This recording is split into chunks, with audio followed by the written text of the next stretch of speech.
Hello students, welcome to my channel happy notes. जैसा कि इसके पहले वाले वीडियो में हमने पढ़ा था introduction part of rise of nationalism Europe. उस वीडियो में हमने कवर किया था फ्रेडरिक सोरियो, जो कि एक फ्रेंच आर्टिस्ट थे, उनके द्वारा ड्रॉ करी गई 4 सीरीज ऑफ पेंटिंग्स को हमने कवर किया था। उसके एक्सप्रेशंस जो उन्होंने बताए थे पेंटिंग के अंदर, जो उन्होंने अपने बताने की कोशिश करी थी, उस सबको मैंने अपनी एक सीधी सिंपल लैंग्वेज में बताने की कोशिश करी थी। Now we are moving towards the first unit of that particular chapter rise of nationalism in Europe. Unit का नाम क्या है बेटा? French revolution and ideas of the nation. ये राइज ऑफ नेशनलिज्म की ही फर्स्ट यूनिट का पार्ट है, ये उसको हम कवर कर रहे हैं। इसको हम सरल भाषा में और इजी नोट्स में कवर करेंगे। So let's proceed. और हाँ, एक बात और, ये जो नोट्स मैं बना रहा हूँ बेटा, ये काफ़ी इंपॉर्टेंट नोट्स है आपके लिए और ईजी नोट्स है। ये नोट्स आपको कहीं गाइड में नहीं मिलेंगे, ना ही कहीं परीक्षा बोर्ड में मिलेंगे। मैं स्टूडेंट्स को ये चीज़ पहले ही क्लियर कर दे रहा हूँ।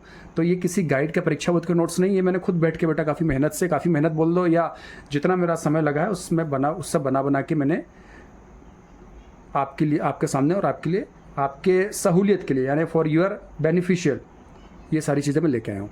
Now we are moving towards the unit French revolution ideas of the nation, यानी फ्रांसीसी क्रांति और एक नेशन यानी एक राष्ट्र का आइडिया या राष्ट्र का मत, इसके बारे में कवर कर रहे हैं। थंबनेल में आपके वीडियो के सामने पूरा चैप्टर का क्लिप आ जाएगा, फोटो आ जाएगा, उसको आप समझेंगे। एक्चुअली बेटा होता क्या, इन 1789 क्या होता है, जब बेटा फ्रेंच रेवोल्यूशन होता है 1789 में, तो फ्रेंच रेवोल्यूशन होते से क्या होता है बेटा, फ्रेंच रेवोल्यूशन के होते से पहली चीज़ की एक आधारशिला ये रखी जाती है कि जो एक्सप्रेशन होता है काय का नेशनलिज्म का, वो फ्रेंच रेवोल्यूशन से ही पूरे यूरोप में आता है।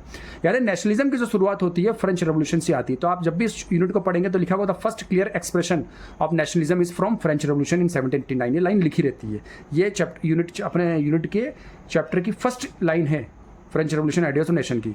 अब होता क्या, इसको अपनी लैंग्वेज में समझा रहा हूँ। 1789 में जब फ्रेंच रेवोल्यूशन होता है तो उससे पूरा यूरोप या पूरे यूरोप के अंदर बहुत सारे चेंजेस होते हैं। उस रेवोल्यूशन के बाद बहुत सारे चेंजेस होते हैं। क्या क्या चेंजेस होते हैं वो हम देखते हैं। तो changes occur during French revolution. उस फ्रेंच रेवोल्यूशन के बाद क्या क्या चेंजेस होते हैं? सबसे पहली बात देखो बेटा, उस चेंजेस या उस रेवोल्यूशन से जो चेंजेस निकल के आ रहे हैं, उसमें सबसे पहली बात करी जाती ला पैट्री, द फर्स्ट क्लियर एक्सप्रेशन ला पैट्री, यानी द फादरलैंड, एंड लेस सिटियन।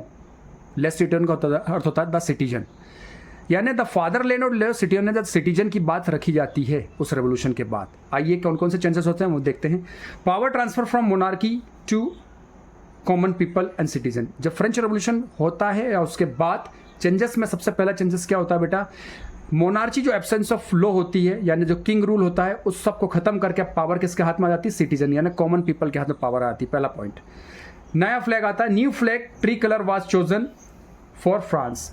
नया फ्लैग डिजाइन किया आता है, उसका नाम होता है ट्री कलर, याद रखना। और किसकी जगह चूज किया आता है? या रॉयल स्टैंडर्ड की जगह, याद रखना। थर्ड पॉइंट क्या है? French become the national language of France.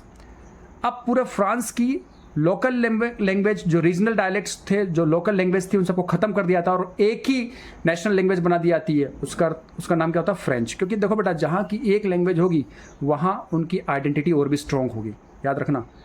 मैं हमेशा एक चीज़ के मत में रहता हूँ, if you people use to spoke on a single language means you are going to build up your identity for future as well.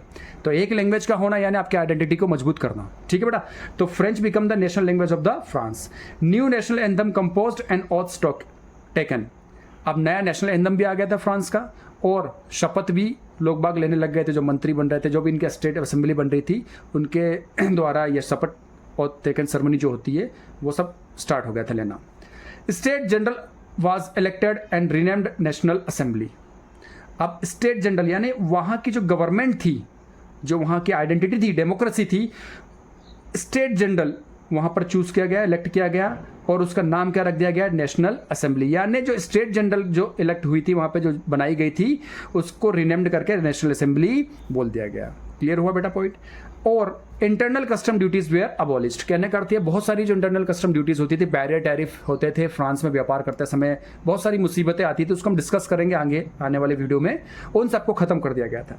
और आखिरी में चैप्टर की जो फर्स्ट यूनिट है आपका French revolution ideas of nation के जो last page में पैराग्राफ है, उसके आखिरी में क्या बताया गया है कि जो फ्रांस की आर्मी थी वो हार्बिंगर यानी सूचक, मैसेंजर, वो मैसेंजर बन गई थी नेशनलिज्म की, यानी वो आइडियाज ऑफ नेशनलिज्म स्प्रेड कर रही थी पूरे यूरोप में जा जाके। तो French armies become the harbinger of nationalism and spread the national feelings of in whole Europe. Means they use to spread the idea of nationalism और ideas of nation in whole Europe. तो ये था बेटा उस unit का पूरा सार, summary, जो मैंने आपको समझाया। आई होप आपको अच्छा लगा होगा बेटा। लाइक करें, सब्सक्राइब करें। मैं आपसे एक ही चीज़ करना चाहूँगा, मुझे सपोर्ट करें ताकि मैं आगे भी वीडियो बनाते रहूँ अच्छे आपके लिए। तो for more information stay tuned. And हाँ, वन मोर थिंग, इसके बाद अब नए व्यक्ति की एंट्री हो रही है, उसका नाम है नेपोलियन बोनापार्ट, है यहाँ दिख रहा है। तो इसके बारे में आपके लिए कल एक वीडियो लेके आऊँगा, क्लिप लेके आऊँगा। पहले पूरा नेपोलियन बोनापार्ट के बारे में समझाऊंगा, फिर इसने आके फ्रांस के अंदर क्या चेंजेस किए, फ्रांस के लोग बाग उसको क्या समझने लग गए, फिर बाद में इसने क्या क्या परिवर्तन किया, क्या ये मेजर्स स्टैंडर्ड लेके आया, वो सब हम नेक्स्ट वीडियो में पढ़ेंगे। Stay tuned for my next video. Thank you.